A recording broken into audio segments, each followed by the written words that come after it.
تو اس لیے میاں صاحب اس پہ سے فائدہ نہیں اٹھا سکتے. تاہم جو الیکشن ایکٹ ہے اس میں ترمیم کر دی گئی ہے، اور الیکشن ایکٹ کے تحت جو ہے یہ کہا گیا ہے کہ جہاں پر سزا کا تعین نہیں ہے قانون میں، وہاں پر سزا 5 سال ہوگی نااہلی جو بھی کسی بھی سیاستدان کی. تو اس لحاظ سے میاں صاحب ابھی جو ہے وہ نااہلی کی مدت پوری کر چکے ہیں. لیکن کیونکہ سپریم کورٹ کا فیصلہ اپنی جگہ موجود ہے، کوئی بھی شخص جو ہے اس کو سپریم کورٹ میں چیلنج کر سکتا ہے، الیکشن کمیشن میں چیلنج کر سکتا ہے کہ یہ سپریم کورٹ کے فیصلے کے خلاف ہے.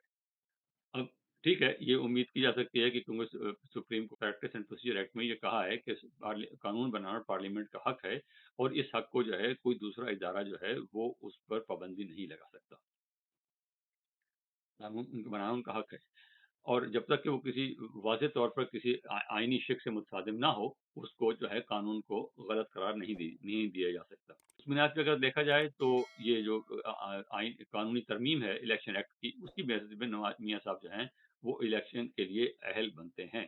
لیکن اگر کوئی چیلنج کرتا ہے تو پھر وہ بات جو ہے پھر سپریم کورٹ میں ہی جائے گی، اور سپریم کورٹ بالآخر اس پہ فیصلہ کرے گی. تو یہ جو باتیں ہیں جب تک یہ طے نہ ہوں تب تک جو ہے الیکشن کمپین جو ہے فل سپیڈ سے نہیں چل سکتی، اور اس میں جو ہے یہ شکوک شبہات جو ہیں موجود رہیں گے کہ تمام تر کوشش کے باوجود، تمام تر باتوں کے باوجود، کیا میاں صاحب واقعی اگلے پرائم منسٹر بن سکیں گے. اگلی بات جو ہے وہ یہ کہ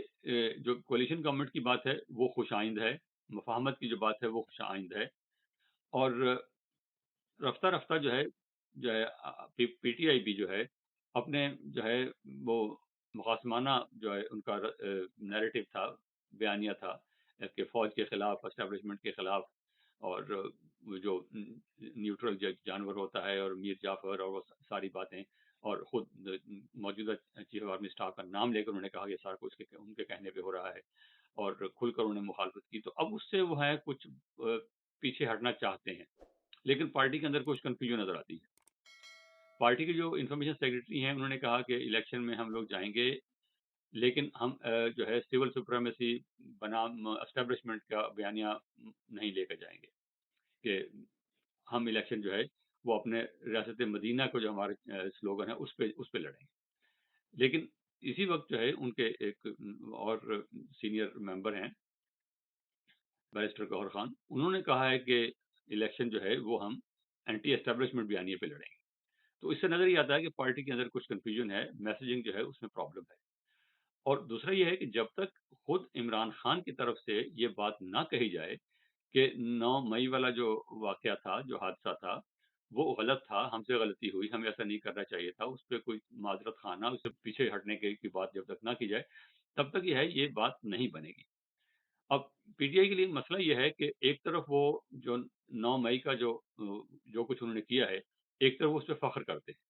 کہ عوامی رد عمل تھا، عمران خان اتنا بڑا لیڈر ہے کہ اس کے لیے لوگ جو ہیں وہ باہر نکلیں گے اور ایسے ہی کریں گے. اور خود عمران خان کا بیان موجود ہے کہ آئندہ اگر کیا گیا تو اس سے بھی بڑا رد عمل سامنے آئے گا، اور یہ ایک اسپونٹینیس رد عمل تھا. اب اس کے بارے میں کچھ شواہد موجود ہیں، کچھ بیانات موجود ہیں، جس سے یہ لگتا ہے کہ یہ کچھ رد عمل جو تھا یہ کوئی اسپونٹینیس رد عمل نہیں تھا، کوئی فطری رد عمل نہیں تھا، بلکہ یہ پہلے سے باتیں جو ہے پلان کی گئی تھیں کہ کس طرح جو ہے کرنا ہے، کہاں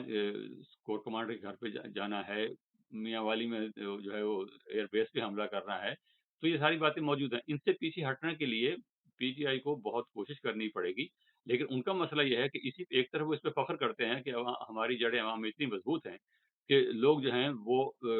فوج سے ٹکرانے کو تیار ہیں،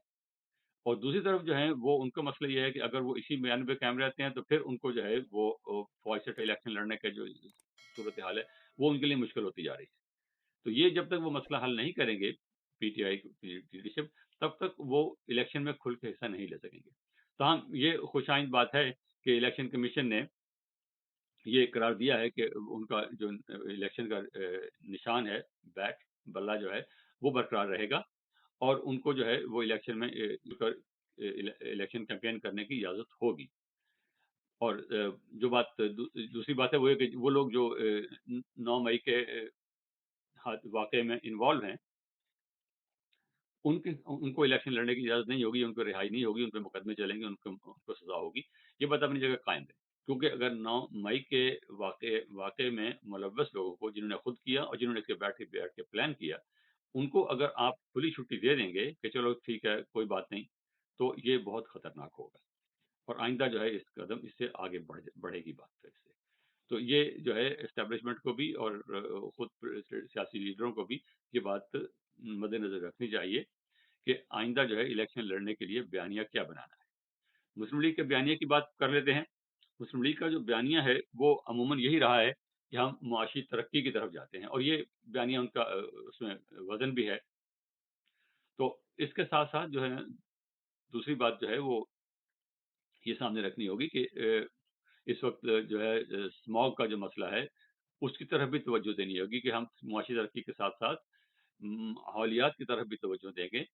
اور افغانستان کے حوالے سے بھی ایک واضح پالیسی اپنانی ہوگی، جو ابھی تک کے مسلم لیگ کی طرف سے اس پہ کوئی واضح پوزیشن نہیں دی گئی. تو یہ دو چیزیں جو ہیں ان کو مد نظر رکھنا ہوگا. مفاہمت کی بات ہو چکی، کولیشن کی طرف جا رہے ہیں. تاہم یہ اسموگ کا جو مسئلہ ہے یہ صرف پنجاب کا مسئلہ نہیں ہے، یہ بات بڑھتی جائے گی اور اس پہ جو ہے پوزیشن جو ہے وہ لینی ہوگی، اور میرا خیال ہے کہ وہ اس سے پوزیشن لیں گے. اور